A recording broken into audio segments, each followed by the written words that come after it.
Olá, bem-vindo a mais um Pergunte ao Autor e a nossa convidada de hoje é Cláudia Zupini Dalcurso. Olá, Cláudia, seja bem-vinda. Olá. A Cláudia é doutoranda em Educação pela PUC São Paulo, mestre em Educação também pela PUC e a sua linha de pesquisa é na área de Gestão Escolar.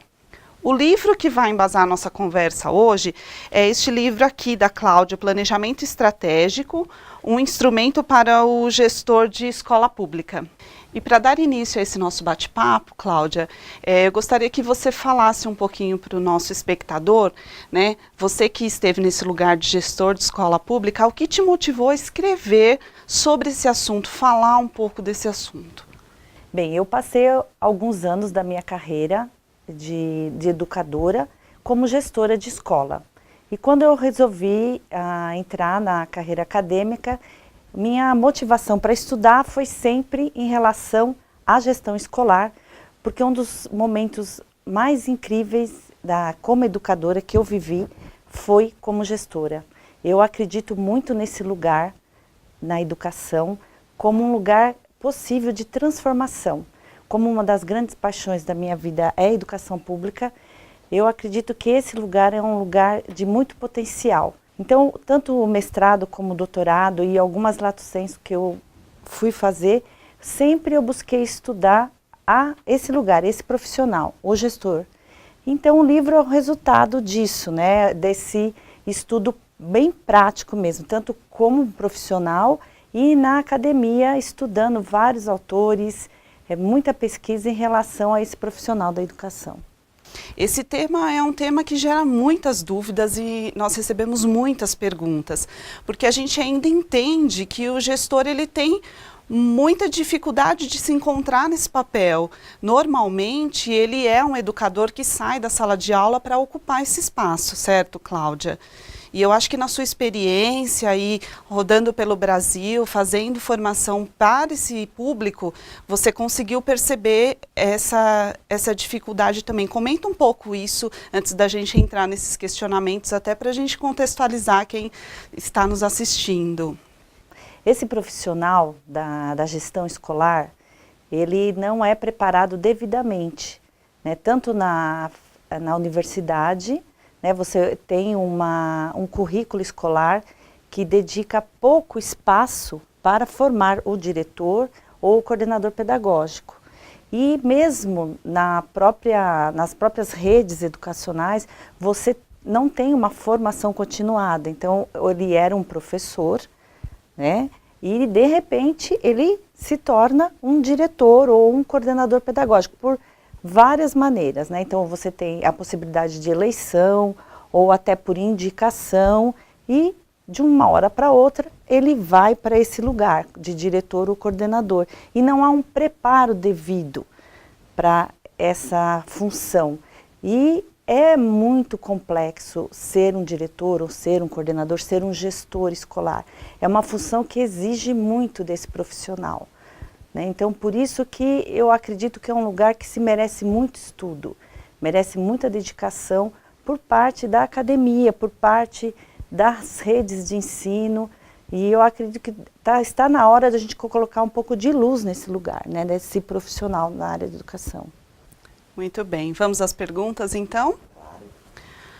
Olha, eu tenho uma pergunta aqui de uma gestora que ela diz o seguinte: pensando o trabalho com a gestão democrática e o fato do gestor ser responsável legal que responde pela escola, como fica esse processo de tomada de decisão compartilhada?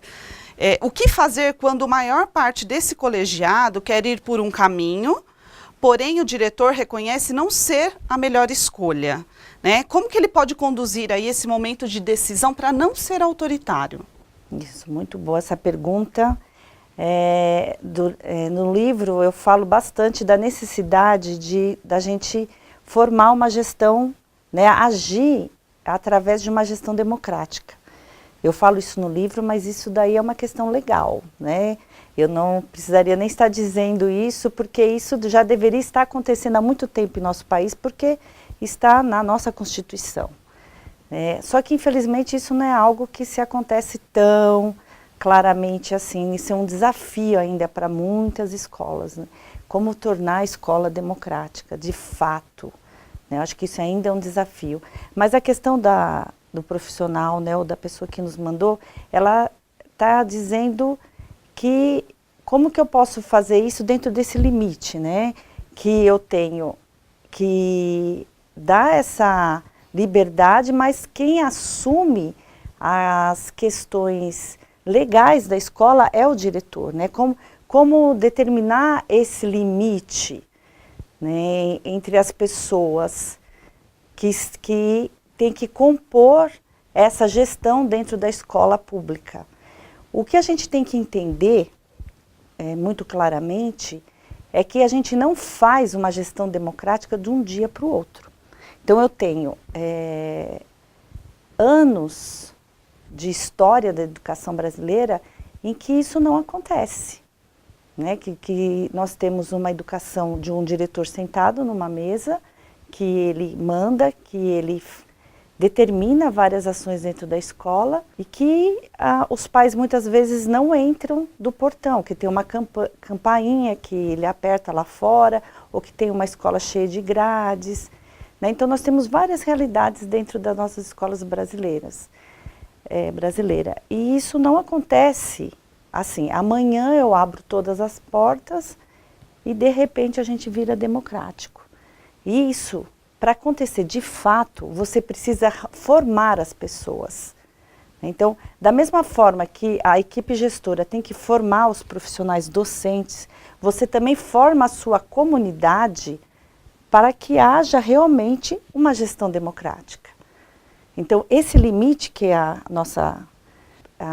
convidada fez a pergunta, esse limite acontece ensinando as pessoas a fazerem esse limite. Né? Então, a equipe gestora que se determina a fazer realmente, de fato, uma gestão democrática, ela tem que dedicar um tempo para essa formação da sua equipe. Né? Dessa equipe, dos pais, dos alunos, dos funcionários, da mesma forma que ela deve dedicar para a formação pedagógica, ela deve dedicar também à gestão dos outros segmentos, para conseguir chegar a essa gestão democrática tão desejada por todos. Cláudia, a gente percebe nessa sua obra que você traz muitas ferramentas do como o gestor pode fazer essa gestão estratégica dentro da escola dele. Pensando nesse universo aí, qual seria o primeiro instrumento que ele poderia aplicar na realidade dele para começar um trabalho dessa maneira, como você propõe aqui? Você tocou num assunto bem interessante, Vanessa, porque uma das minhas preocupações quando eu estava na gestão era exatamente esse como. Eu gostaria muito, né, eu tinha muita vontade de ajudar os outros gestores a fazerem coisas, né, coisas que ajudassem eles a otimizarem o tempo deles dentro da escola. E eu falei, então acho que eu vou começar a escrever para ajudar os gestores. Por isso eu até escrevi o livro, né? Eu falei assim, não é possível, a gente tem que mostrar que é possível as coisas acontecerem. Né? E das ideias foi fazer o livro para dizer assim, não, a gente consegue, né? Dá para fazer as coisas serem produtivas dentro da escola. Porque os diretores costumam dizer muito assim, que não tem tempo, que tudo acontece. E é fato, as coisas são assim dentro da escola mesmo. E eu costumo responder quando eles me dizem isso. Quanto mais coisas a gente tem para fazer, quanto mais perturbadora for a nossa rotina, mais a gente tem que se planejar, né? Então, apesar de parecer que quanto mais coisas eu tenho, menos tempo eu tenho para me planejar, tem que ser o contrário. Eu tenho que ter um tempo para o planejamento, para poder ordenar esse caos que é a minha rotina. E pensando no planejamento estratégico, que no livro eu trago muito essa ideia gerencial, né, de como eu organizo os processos da escola, como eu entendo essa rotina da escola, eu faço esse olhar de sobrevoo, né, é como eu sempre digo, que você olha a sua escola do alto, então você faz aquele olhar macro, depois o olhar micro, você deve começar, eu diria o primeiro passo, é essencial conhecendo a sua comunidade. Parece muito óbvio isso, né? Então, aliás, todo mundo diz, né, isso, mas a gente precisa dizer o óbvio. E o que eu diria de diferente nesse óbvio é que você deve conhecer a sua comunidade baseada em evidências. Eu escuto muitos gestores e alguns dizem: a minha comunidade, os pais estão desempregados. Aí a minha pergunta é: quantos? Na minha comunidade, a maioria dos pais trabalham. Quantos trabalham? Né? E quando você começar a olhar a sua comunidade, baseada em evidências, quantificando, qualificando as suas respostas, você vai se surpreender. E às vezes o que você acha, o que você supõe, não é verdade, né? Então essa é a primeira coisa que você tem que fazer. Você tem que realmente, quando você dizer algo da sua comunidade, quando você for escrever esse diagnóstico, né, os elementos que compõem esse diagnóstico da sua comunidade, aí vem o segundo, que é: o que eu faço com isso? Né? Não basta você conhecer a sua comunidade, não basta dizer 90% das mães, 80% das mães da minha comunidade trabalham o dia inteiro e continuar fazendo reunião com essas famílias durante o período das 8 às 17, que é o horário que elas trabalham. Né? Ou que os pais, tanto o pai, a mãe, ou a família, né, o responsável por esse aluno, trabalha. Então você coletou o dado e não fez nada com esse dado, ou não se importou com este dado. Né? Então a pergunta é: o que eu faço com esse dado? Então eu diria para você, primeira coisa que você tem que fazer: conheça a sua comunidade. Né? Conheça o redor da sua comunidade. Visite. Né? Vá até esses locais, mas vá sentir o cheiro, vá tocar, vá conversar com estas pessoas, nesses lugares. Né? E isso é muito importante. Você tem que se sensibilizar com esta comunidade. Isto é conhecer a sua comunidade. Não é só fazer uma leitura, não é só escutar alguém dizendo. Então, enquanto você não fizer isso, você não conhece a sua comunidade. Então, isso é essencial, na minha opinião. Fala pra gente um pouco sobre o instrumento que você traz no livro, que é a avaliação estratégica fofa, né? Que permite a esse gestor também fazer esse mapeamento.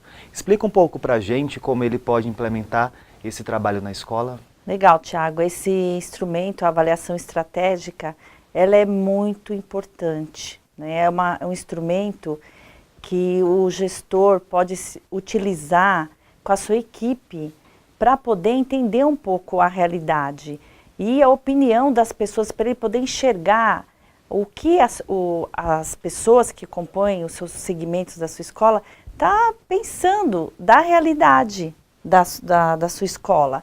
Então, essa avaliação, ela é conhecida também como análise SWOT, ela pergunta, né, você propõe uma reunião e ela pergunta para as pessoas, né, você propõe que ela pergunte quais são as forças da sua realidade, da sua escola. E aí você elenca essas forças. Então, quais são as fraquezas? E imagina você numa reunião com a sua equipe e as pessoas discutindo quais são as forças e quais são as fraquezas.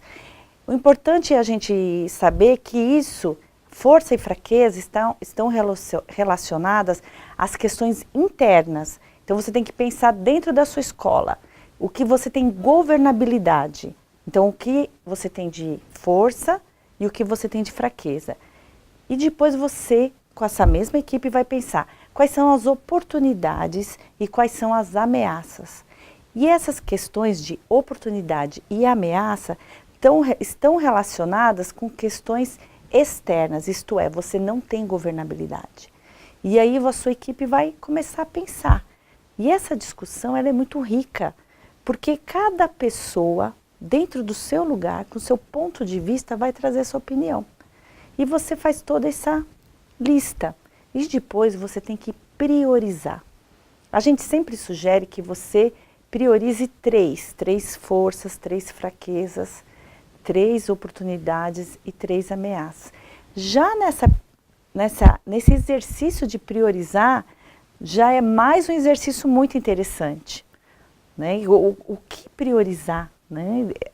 Normalmente a lista fica grande, né? Porque sempre as pessoas querem dar sua opinião, sempre aparecem muitas coisas. E também outro exercício interessante é fazer com que as pessoas pensem o que é da nossa governabilidade e o que não é da nossa governabilidade.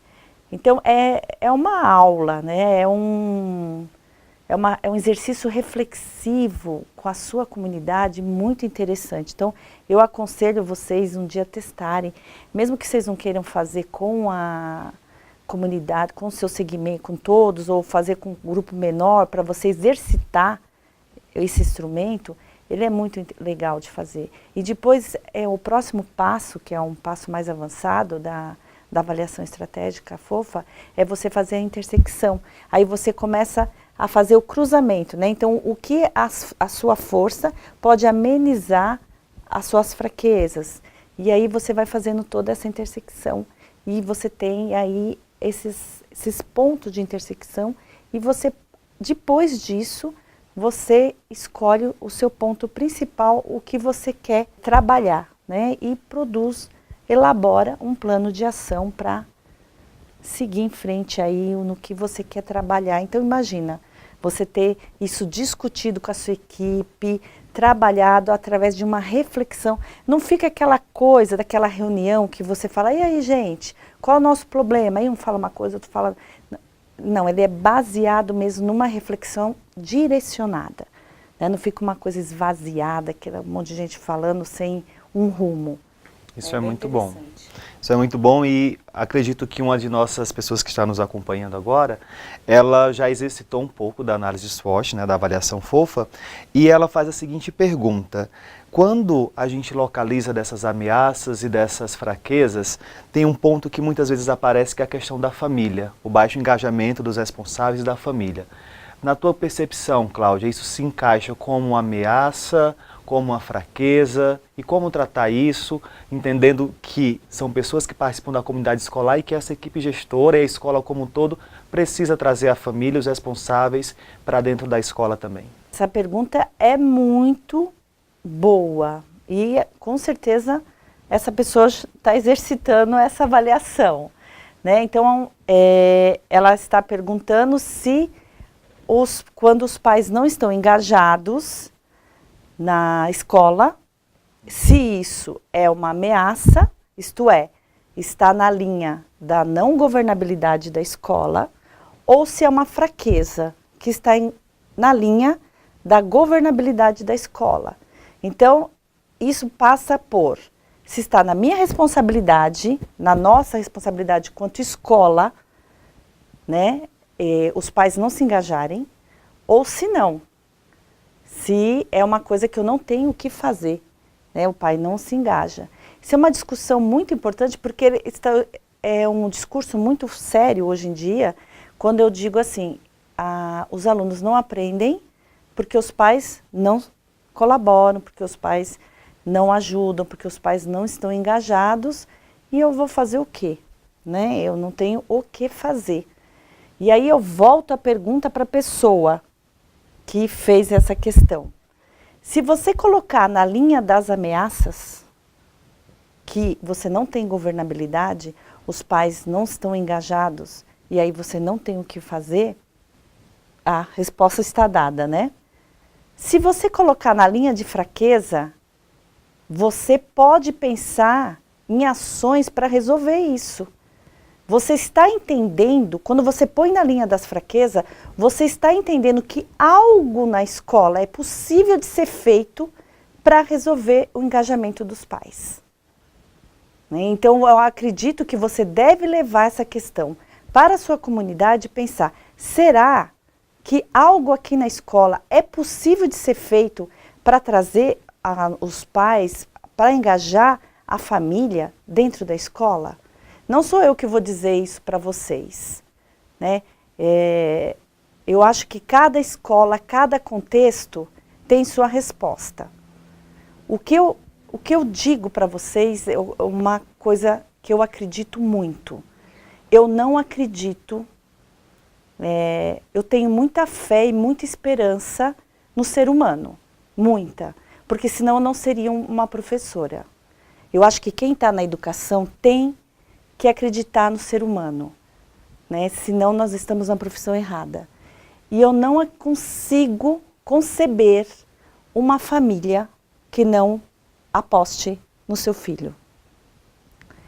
O que a gente tem que entender é que nós temos culturas diferentes, né? Então, nós temos vidas diferentes. Então, o que eu concebo por escola, por educação, talvez não seja a mesma que você, ou talvez não seja a mesma que as famílias da nossa escola. E nós temos que compreender isso. Mas eu não consigo conceber uma família que não acredite na importância do seu filho. Não consigo, né? Então eu deixo apenas isso de reflexão para todos vocês, mas eu acho que cada um tem que responder isso, né? E trazer isso para a sua escola, né? E pensar um pouco, quem for mãe, quem tiver sua família, pensar nisso também, né?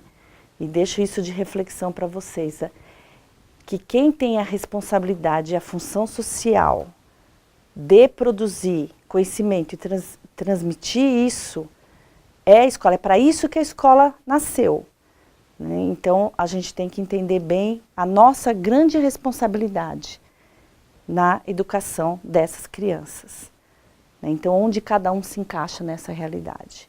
E aí vocês respondem essa questão. Então a gente vai partir aqui para as perguntas que chegaram do pessoal que mandou pela internet. E aqui eu tenho uma pergunta de uma gestora de São Paulo, do interior de São Paulo, e ela diz o seguinte: quais as principais ações que os gestores podem realizar para sair do modelo de gestão que atua sempre apagando os incêndios ali, as emergências da escola, para um trabalho que seja amparado por um planejamento estratégico? E quanto tempo essa transformação leva para acontecer? Primeiro, a pessoa tem que querer, né? É o que eu sempre digo, é uma disposição para além de uma habilidade cognitiva, né? A gente tem que entender que nós não somos só uma intencionalidade de aprendizagem cognitiva, nós somos um ser como inteiro. Então, toda vez que eu vou falar com gestores, né, que é uma coisa que eu faço com muita frequência, eu digo que, na minha experiência como gestora, a minha maior dificuldade foi a emocional, né? Como lidar com as emoções desse conflito que é a rotina de um diretor, né? E isso é uma coisa que a gente tem que lidar, né? Como que eu faço para aquele aluno que te toca demais, né? Que o problema dele acaba te atingindo de um jeito que te mobiliza, com aqueles professores que estão por demais se rebelando contra algumas ações que você precisa pôr como em prática dentro da escola. Alguns pais, às vezes, também acontece disso. Então, como você faz alguns processos acontecerem dentro da escola e alguns segmentos acabam impedindo que você faça isso.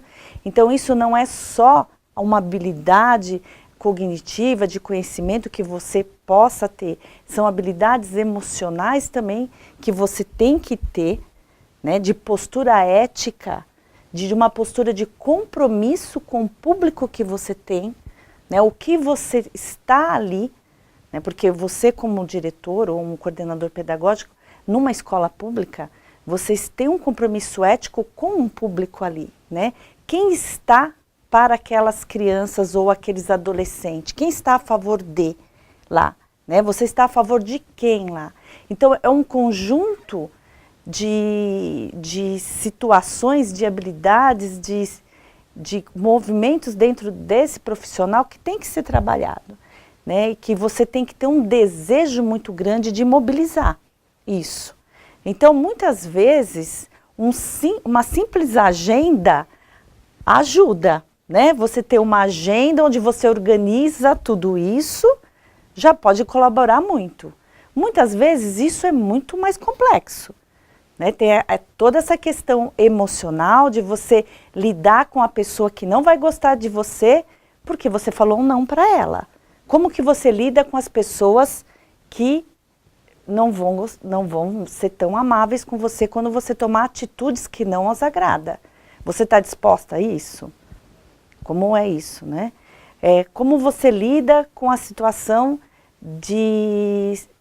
dos alunos em situações muito difíceis e talvez você não tenha emocional para lidar com isso. Então, são questões muito sérias que você tem que se autoconhecer, né? E estar disposto a lidar com essas situações e enfrentá-las, né? E o quanto você está disposto a ter coragem de lidar com questões éticas, né? Que você, quando está à frente de uma escola, você tem que ser uma pessoa extremamente ética, né? Em questão de professor, horários, né? Pais. Eu, por exemplo, tive que lidar com situações muito difíceis, né? Que te coloca numa situação de se perguntar o que é certo, o que é errado. Né? Vou te dar um caso aqui só para exemplificar. Eu trabalhava numa escola de periferia onde algumas pessoas diziam, alguns profissionais lidavam com a Bolsa Família, que precisa ter presença, os alunos precisam ter presença. E um profissional da escola dava presença para os alunos para eles não perderem a Bolsa Família, porque eles eram muito carentes. Olha que situação complicada, né? Então, o que é ético numa situação dessa? Se você não dá presença para ele, ele faltava demais, ele perdia a Bolsa Família. Na minha opinião, ele tem que vir para a escola porque ele precisa aprender. Porque, na minha opinião, o que é o certo, a função da escola é fazer o aluno aprender. Né? Então, eu tenho uma certeza muito forte de que é para isso que eu era diretora, para garantir esse direito para o meu aluno. E a minha pergunta para esse diretor é o quanto você, diretor ou coordenador, está disposto ou disposta a enfrentar isso, né? E quantas habilidades você tem desenvolvido para garantir que isso aconteça. Então, vai desde organizar a sua agenda até enfrentar todos esses problemas. Isso pode levar uma semana ou... E isso vai depender da sua realidade, desse contexto extremamente complexo que é uma escola, né? Que vai de todo tipo de natureza. Bem, gestores, a gente consegue perceber aí que a Cláudia, ela traz um embasamento teórico, sim, mas ela fala de um lugar que ela conheceu, que ela viveu, e a importância desse livro e de todas as estratégias que ela traz aqui é essa, de trazer coisas que ela viveu e que é possível de se fazer dentro da escola pública. Mas vamos seguindo. Cláudia, tem um vídeo de uma gestora que nos enviou uma pergunta por vídeo. Vamos lá. Que dicas você me daria para constituir uma equipe estratégica na minha escola? Obrigada, abraço. Esse é um dos grandes desafios para a gente ter uma gestão participativa. É você trazer para a escola os segmentos da sua comunidade escolar. Primeira coisa, você tem que identificar quem são esses segmentos disponíveis que você pode ter como colaborador da sua escola. Para isso, você tem que estar um olhar atento para a sua comunidade, né? E quem são esses professores, quem são esses alunos, quem são esses pais. Uma das coisas bem interessantes para a gente fazer é ficar no portão, né? Ter um tempinho para você ficar lá no portão, olhar, conversar com as pessoas, né? Outra coisa bem legal é proporcionar atividades dentro da escola, né? Para que as pessoas entrem também e abrir esses portões, fazer atividades diferenciadas. Mas tem uma coisa muito essencial. A gente tem que entender que quando a gente traz a comunidade para a escola, elas não têm que ser simplesmente tarefeiras, né? Então eu vou trazer a comunidade para a festa junina para elas fazerem uma tarefa relacionada à festa junina. Eu vou trazer a comunidade para pintar o muro. É legal, tudo isso é muito interessante, mas não é só isso. Então, quando a gente fala de gestão participativa, quando a gente fala em gestão democrática, existe uma dificuldade muito grande, um engano muito grande de achar que esses segmentos que não são professores ou funcionários, né, qualquer outra pessoa fora do muro da escola, eles estão lá só para fazer uma tarefa. Né? Alguma coisa que a escola não tem, eles vão lá e contribuem para resolver esse problema da escola. Digamos que se a gente fosse começar, esse seria o primeiro passo, eu trazer essa pessoa. Mas quando a gente fala na plenitude desse conceito, né, é essas pessoas comporem a gestão da escola para realmente tomarem decisões dentro da escola. Como, por exemplo, questões relacionadas à violência, questões relacionadas a algum projeto da sua escola. Então, quando vocês conseguirem isso, realmente vocês estão trabalhando com gestão democrática. Né? Ou algum problema que vocês tenham com algum aluno, com alguma situação difícil relacionada a alguma sala de aula. Então, quando você tiver uma equipe que você consiga colocar o problema na roda e você converse com esse segmento, com essa equipe que você montou e você consiga dar a todos voz e voto para resolver, aí sim você tem essa gestão. E vou dizer para você que isso não é impossível, porque eu tive o prazer de viver essa situação, de poder conversar com essas pessoas, de fazer com que isso acontecesse. É como eu disse anteriormente, a gente tem que formar as pessoas para isso. A gente não faz isso do dia para a noite, porque as pessoas não têm o hábito de fazer, de participar. É bem fácil a gente ver isso com os nossos representantes, deputados, vereadores que a gente coloca lá, né, para nos representar. A gente já viu que a gente não é muito bom nisso, né? Não preciso nem falar muito, que a gente já percebeu que nós não somos os melhores para fazer essas escolhas. Então, a gente sabe que a gente precisa realmente formar essas pessoas para que elas sejam bons representantes.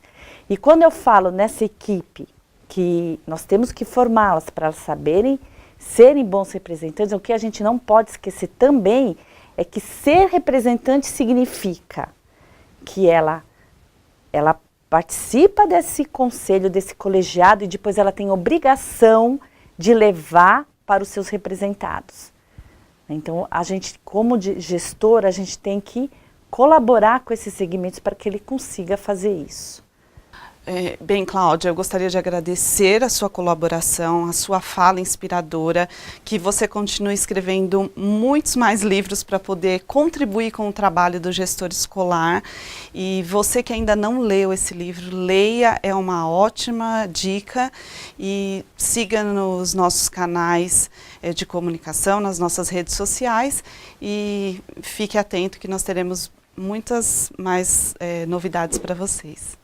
Cláudia, eu também gostaria de deixar meu agradecimento em você participar aqui conosco. Eu acredito que para todos nós é um momento muito rico da gente poder ouvir pessoas que estudam, mas que ao mesmo tempo estudam fundamentado em uma prática, né? Então eu acredito que esse vídeo aqui vai nos alimentar aí durante muito tempo para a gente pensar um pouco o que é ser gestor e o nosso fazer lá na escola. Então muito obrigado, espero que a gente tenha outros encontros aqui para discutir sobre esse e outros assuntos, e a gente espera você em outros assuntos também para a gente poder dialogar. Muito obrigado.